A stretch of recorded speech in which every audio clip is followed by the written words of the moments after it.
Manila Broadcasting Company. Sa balita, komentaryo, isyu, serbisyo. Actual Reports, second portion. Di kalidad, kag madalong nga mga analisis sa pinakainit na balita sa bilog na probinsya kag nasyon. Actual Reports, second portion. Patas kag balanse na komentaryo sa mga issues kag mga balita nga nagaapekto sa mga pumuluyo sa adlaw-adlaw nga tanan. Actual Reports, second portion. Upod sa veterano kag respetado nga komentarista, Aksyon Fred Salanga. Karon nga adlaw, Huwebes, sa 11 na, bulan sang Hunyo tuig 2020. Ananong mga balita kag mga isyo para karon nga adlaw. Nangalapkap na ang pila ka mga pagsinggitan sa pila ka sektor nga dapat nga kakason ang pila ka mga probisyon sang anti-terror bill nga nibla. Ang Catholic Bishops Conference of the Philippines na nawagan man kay Presidente Duterte nga ibito ang kontrobersyal nga anti-terrorism bill. Ti manawagan ka kay Presidente Rodrigo Duterte nga si Presidente Rodrigo Duterte ang nagduso kag nagsiling urgent nga dapat ipasar ini sa Kongreso kag Senado. Posibilidad siguro nga may pila ka mga probisyon nga dapat reviewon o dapat tunan. Kaya nasa mong salamisa mo sang presidente. Ang iban nagbutar, yes, may reservasyon. Ang among hagna, gapati ko nga mangin layi ini siya. Pero, nagapati man ako nga base ikonsiderar ni Presidente Rodrigo Duterte ang pila ka mga bersyon sang among hagna nga manginlayi dire sa pungsod sang Pilipinas.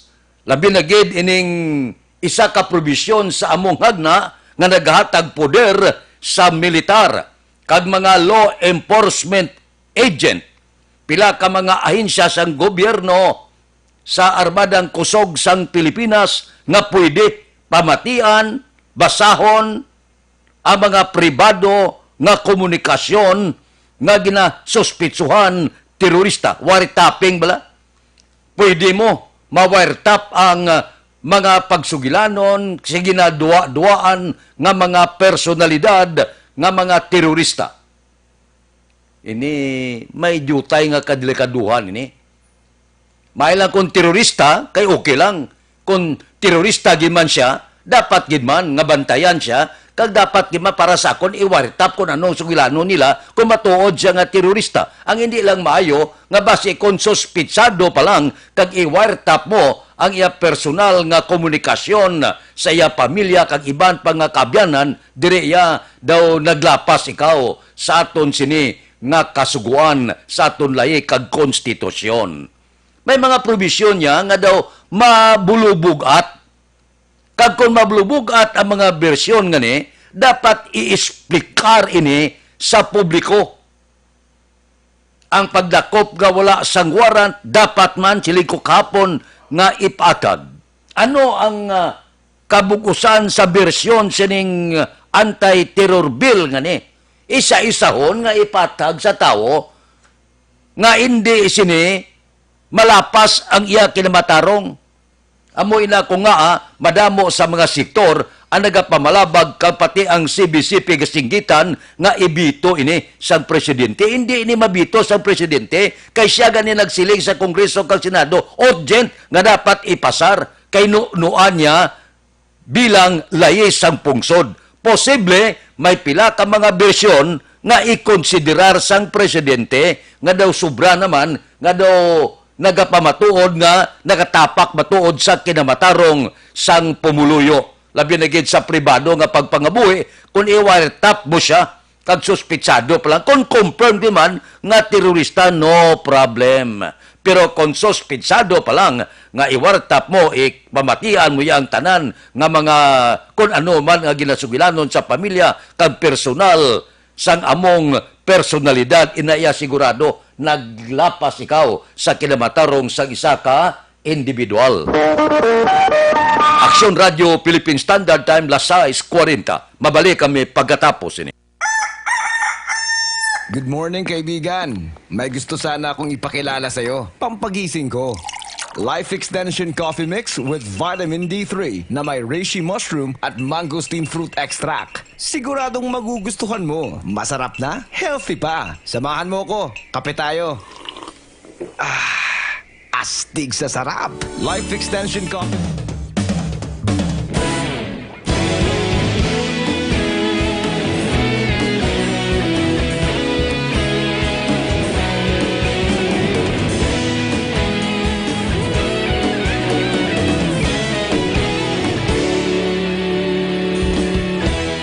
Agapasang banwa, mabugnaw nga hangin agadapyan na. Ikaw na ang ginapamatian namon ginasandigan. Tingog sang probinsya, kamatuuran ginapalap na. Minsay nga may dala, paglaom kag kasanag. Tinuig na nagligan, ikaw gihapon ang ako nga istasyon. Sa pagbudlak sang adlaw, sa pagtuhaw sang biton. Mga balita nga dala inspirasyon. Aksyon radyo, bakolod man sa gihapon. Padayon aksyon radyo, bakolod saludo sa imo. Padayon aksyon radyo, salamat sa pagserbisyo. Patas kag balanse, matuod nga mensahe, wala sang hinagang piligan. Padayon aksyon radyo.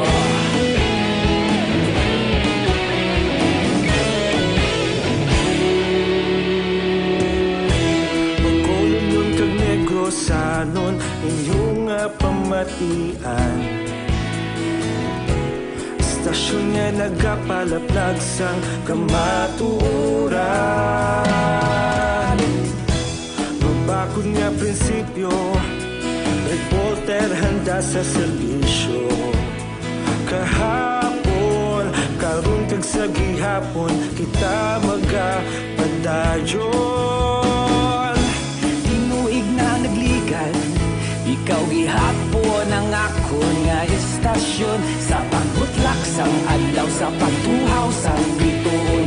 Mga balita na may dala inspirasyon. Aksyon radyo, bakolod man sa gihapon. Padayon aksyon radyo, bakolod saludo sa imo. Padayon aksyon radyo, salamat sa pagserbisyo. Patas kag balanse, matuod na mensahe, wala sang ginadang piligan. Padayon aksyon radyo. Una sa balita, una sa aksyon. Sa Bacolod, Aksyon Radio. Una sa balita, una sa aksyon. Sa Bacolod, Aksyon Radio. Ikaulog na ngay, sa bisan ano nga kalintangan. Responsable nga pagbalita, pagdayon nga ipalaknan. Malasig pero sigurado, aksyon nga may dala pagpalanggan.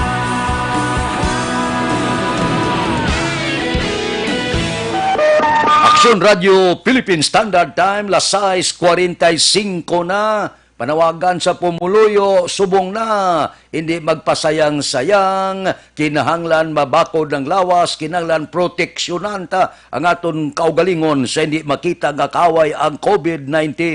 Kinahanglan ang mga lawas naton, organ naton mabakod.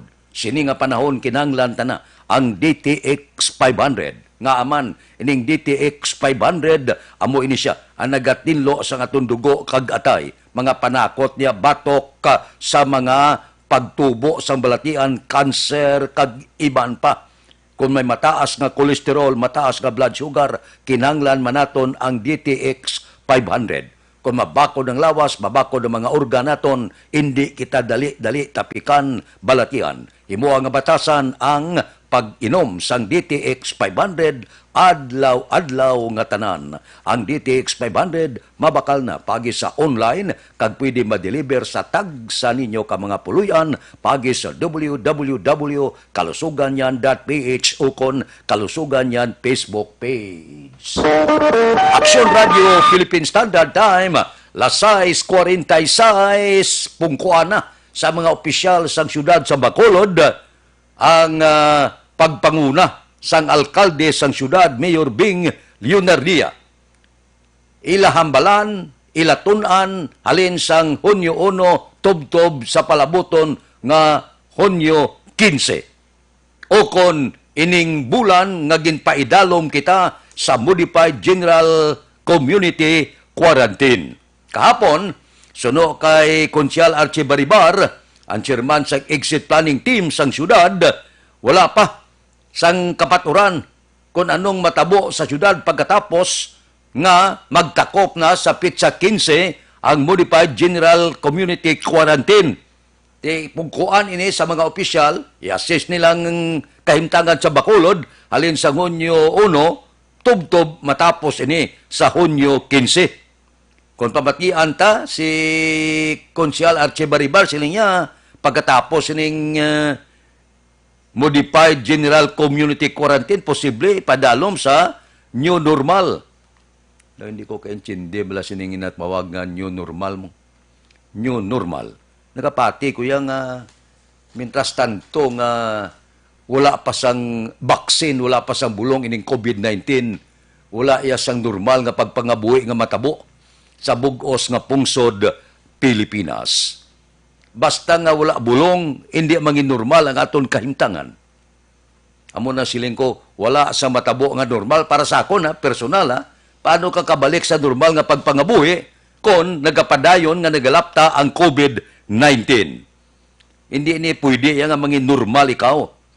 Magapabilin ang problema. O galing, kung magpinungkuanay ang mga opisyal sa syudad sa Bacolod, kag planuhan kung ano ang may mo matabo pagkatapos ng Modified General Community Quarantine sa gihapon, ara kita sa idalom sa pag-inakop sa national government, ara kita sa pag-inakop sa national IATF, kung anong mando nila, sunod gihapon kita. Ang aton lang punto amo ni, tumanon tanan nga ordinansa, tanan nga gilapapanaog sa local government unit, labi nigit sa Bacolod, kay kung tumanon ta ang social distancing, face mask, kag iban pa, posible nga maganubo o kung madula ining balatian, ining kagaw nga COVID-19.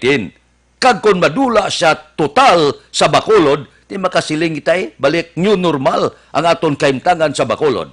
Pero mintras tanto sa nasiling ko na nga wala baksin, kag hindi pa may ara pa nagkalaigo kagaw sa Bacolod, hindi kita makasiling nga mangin normal ang aton pagpangabuhi dire sa syudad sa Bacolod. Ginbalik lang ini ang mga negosyo kag iban pa, ginabrihan ang mga negosyo kag iban pa, dagko kagagmay, kay nakita sang gobyerno mo nga konsigihon mo ini sira kag magkalapugday ang negosyo, mawagtang ang ekonomiya, budlay kita makabatak, kinuig na ini kag makabatak kita.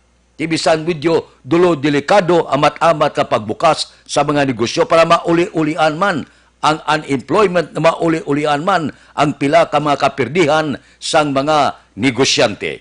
So hulaton ta kung ano iya ang mahambalan sang aton mga lokal nga opisyal sa syudad sa Bacolod. Pagkatapos makadihon sila sang pila nila ka mga panugdaon, natural hulaton pa nila ang gobyerno nasyonal. Mga muyo lang kita, kag hindi lang kita magagad sang pasaway bala. Kung anong ginamando, tumanon ta lang. Luyag nyo bala nga magbalik kita sa kinandan, nga daw kanami, hula kita sa gasuksok misma, nga daw hindi ka kaginawa. Bisan sinoy, kasawa ka mo, hindi. Lain mong daw ginapuot ka, makmugala libot kay mo sa kundiin na nga mall kagiban, may ratabon ang imo ilong kababa. Tuod nga, pabor ba sa aton para di malatnan sang kagaw, pero ti gaantos kita. Kabudlay mo, bisal ba ginawa kag kabudlay, nga may tabon ang ilong mo, kag may tabon ang baba mo. makuha ta lang na kung makakas man ang kagaw. Ti kung hagad ta pasaway, korupyo, dakpan makitagyapon, pismas, wala ba taga-suksok, por Dios, por Santo, ang inakulbaan ko, kabay pa hindi lang, basibla kung magbalik kita sa Enhanced Community Quarantine, por Dios, por Santo. Action Radio Philippine Standard Time, las 6:51. Mabalik kami pagkatapos ini.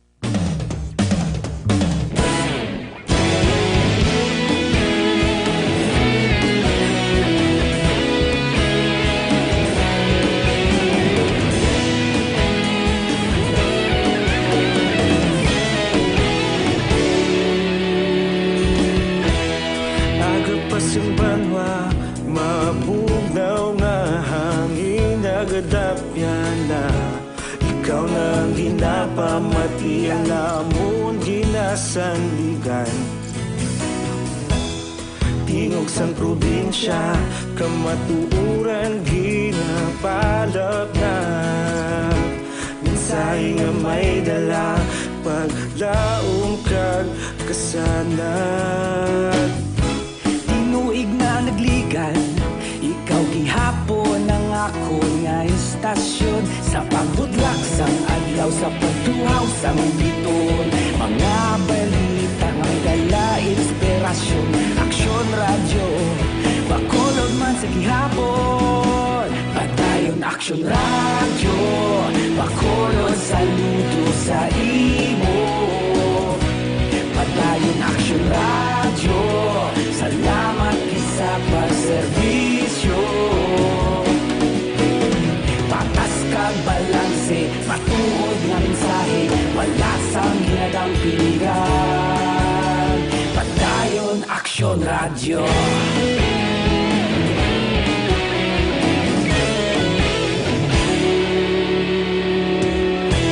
Pagkulon nun kag negosanon, inyong pamatian. Stasyon nga nagapalaplag sang kamatuuran. Magbakod nga prinsipyo, reporter handa sa serbisyo. Kahapon, karon kag sa gihapon, kita magapadayon. Tinuig na nagligan, ikaw gihapon ang ako nga istasyon. Sa pagbutlak sang adlaw, sa pagtuhaw sang biton, mga balita na may dala inspirasyon. Aksyon radyo, bakolon man sa gihapon. Padayon aksyon radyo, bakolon saludo sa imo. Padayon aksyon radyo, salamat kit sa pagserbisyo. Patas kag balanse, matuod nga mensahe, wala sang ginadampiligan. Padayon aksyon radyo. Una sa balita, una sa aksyon, sa Bacolod Action Radio. Una sa balita, una sa aksyon, sa Bacolod Action Radio. Kita ulog na ngay, sa bisan anong nga kalintangan. Responsable nga pagbalita, pagdayon nga ipalangnan. Malasig pero sigurado, aksyon nga may dala pagpalanggan.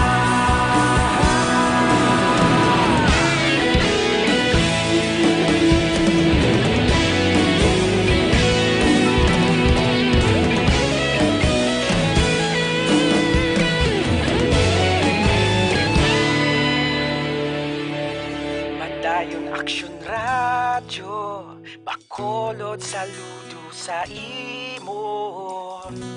Padayon aksyon radyo, salamat kit sa pagserbisyo.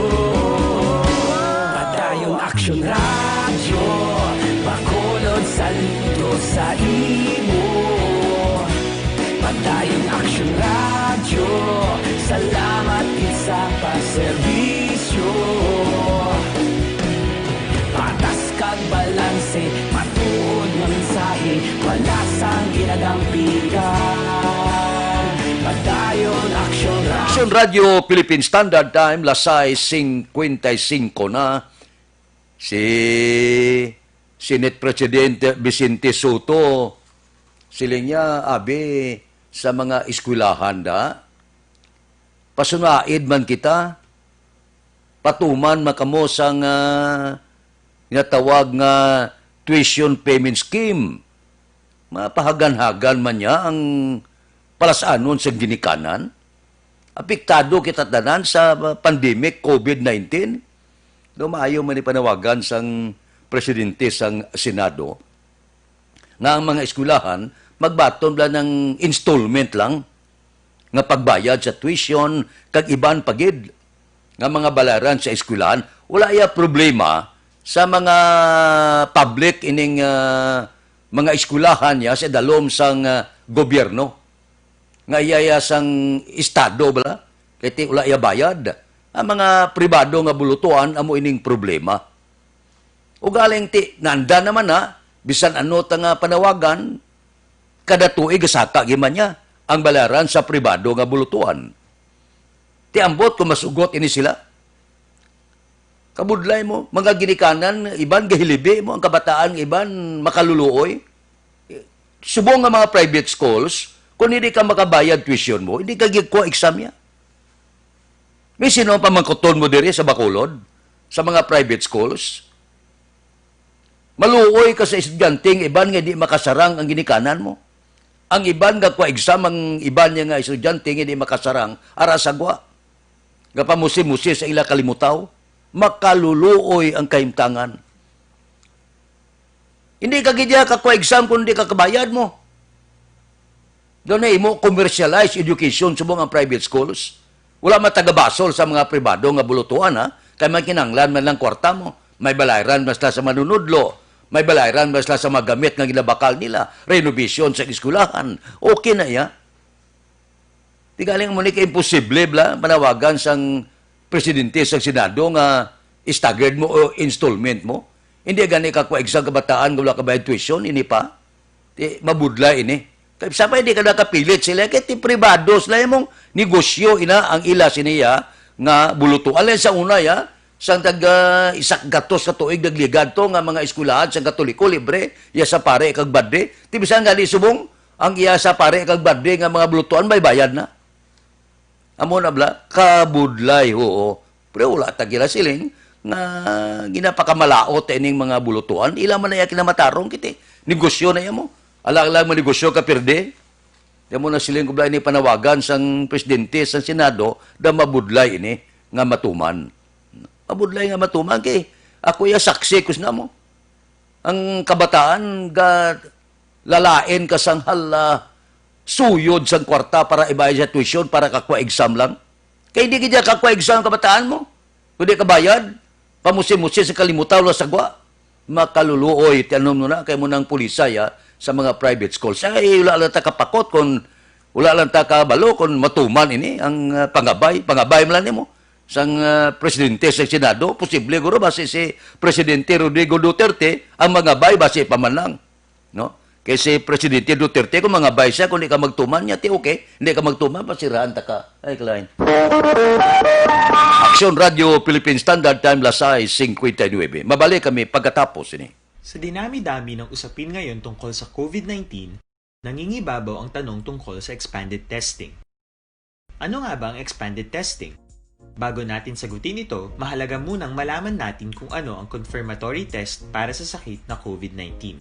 Ang Reverse Transcription Polymerase Chain Reaction o RT-PCR ay isang laboratory test na tumutukoy sa mismong virus sa loob ng tao. Ang RT-PCR ang siya lamang test na ginagamit upang makonfirm ang sakit na ito.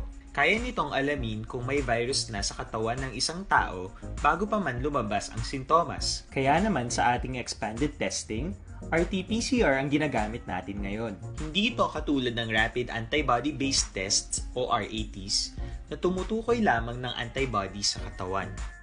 Sino-sino ang kabilang sa expanded testing? Sa expanded testing, ang mga sumusunod na mga tao na may history of travel sa isang lugar na may COVID-19 o nakisalamuha sa taong may COVID-19 ay sasailalim sa RT-PCR test. Una, mga pasyenteng may malubha at kritikal na kalagayan. Ikalawa, mga pasyenteng may edad 60 pataas, pasyenteng mayroong ibang sakit, o mga pasyenteng may maselang pagbubuntis. Ikatlo, mga pasyenteng may bahagyang sintomas. At ikaapat, iba pa nating kababayan at mga healthcare workers na walang sintomas ngunit may travel history o contact. Mayroon na tayong mga laboratorio na kayang gumawa ng RT-PCR sa Luzon, Visayas at Mindanao. Sa kasalukuyan, layunin ng ating gobyerno na tumaas pa ang health system capacity ng bansa upang matest sina lolo, lola, kuya at ate na pasok sa populasyong kailangan ng testing. Ginagawa natin ito upang mabigyan ng tama at agarang atensyong medikal ang mga pasyente at para matukoy ang iba pang tao na nakasalamuha nila. Mahalaga ang pagpapatest sa paglaban sa pandemya, pero mas mahalaga kung mapapanatili ang kalusugan ng ating katawan.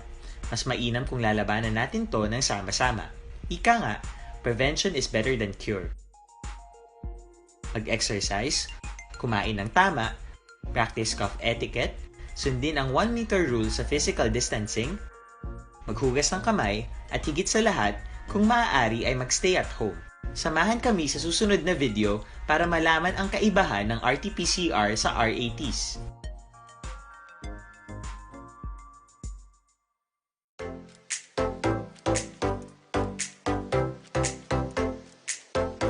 Mga ka-aksyon, madamo sa naglain-lain ng pamaagi at protektahan ang imong kaugalingon batok sa novel coronavirus 2018 o ng COVID-19.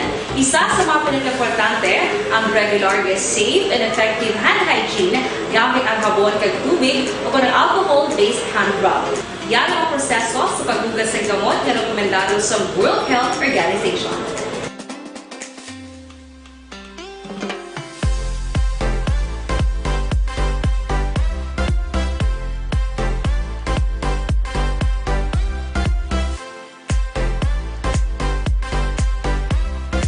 Radio Philippine Standard Time, La City 3 na, standby na.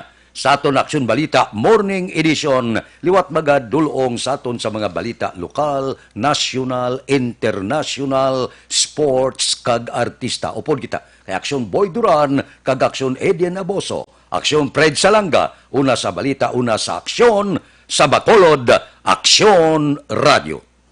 Aksyon Radio! Manila Broadcasting Company. Sa balita, komentaryo, issue,